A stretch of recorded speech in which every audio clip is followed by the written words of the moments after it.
Of Spanish Fort imposing a curfew ahead of Hurricane Sally. The dusk to dawn curfew takes effect this evening, but really it is not a night where you want to be on the road for any reason whatsoever, as that rain is really going to start ponding and piling up, and a lot of roads are already closed. Yeah, I think we heard John say it's just going to get worse from here. Debbie Williams is continuing our team coverage now in Baldwin County with what we're seeing so far. Good afternoon, Debbie.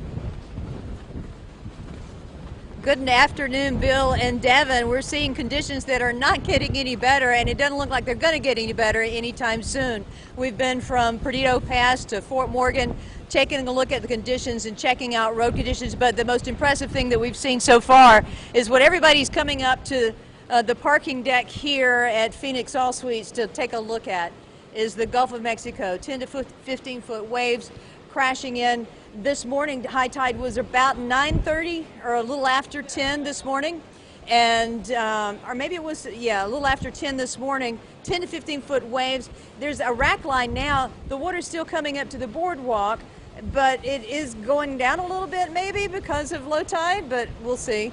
All that water heading in, and that's what's the big thing with this storm is all of the water, whether it's from the storm surge in the Gulf of Mexico or the rain coming down. We've also told you that, you know, you can't discount the wind in this event because we've already seen some damage from that. Some debris from some of the boardwalks have washed ashore just to the west of the Pink Pony. We've also seen some of the shade canopies that have been put up at Gulf Place just ripped apart right before our very eyes. And so the wind is something on the coast, but as you heard John Nodar talking about up in Bay Minette, it's just a nice breezy day up there.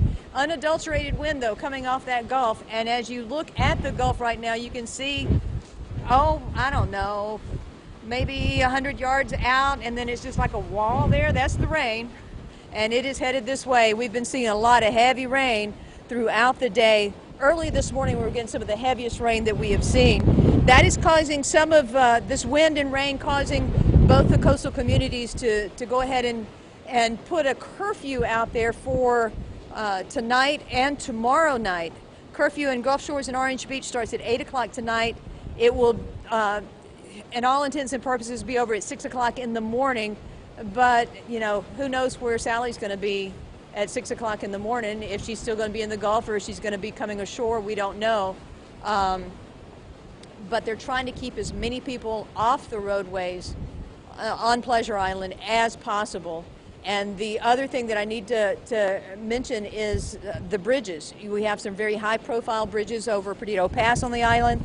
The toll bridge, of course, is another one, and the bridge over the Intercoastal Waterway. So those bridges are also being monitored, and once we get to a sustained wind of 45 miles per hour, we're told those bridges could indeed be shut down as well, just for safety reasons until those winds subside.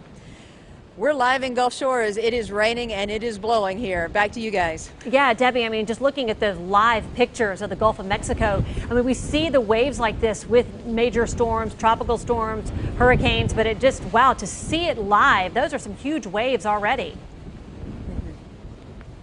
It is, and the one thing, so when we first got up here and we were seeing some of the debris wash ashore, it's just a really good reminder. You don't know what's in that water.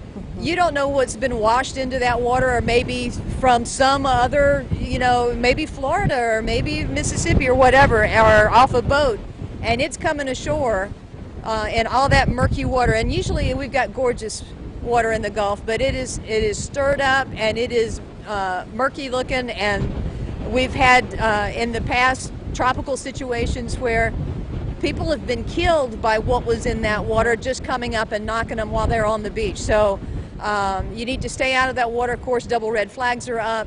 The rip current risk, tremendous. I don't know why anyone would want to try and get in that water, and from what we've heard from first responders, they are being very good about staying out of the water, including the surfers, because not even they are going to test that. But the beaches, of course, are shut down. There's no access or beach access at any of the public beaches or anywhere, and the water certainly shut down at this point until Sally gets out of here. There you go, Debbie Williams. A good reminder to stay safe. Debbie, thanks very much.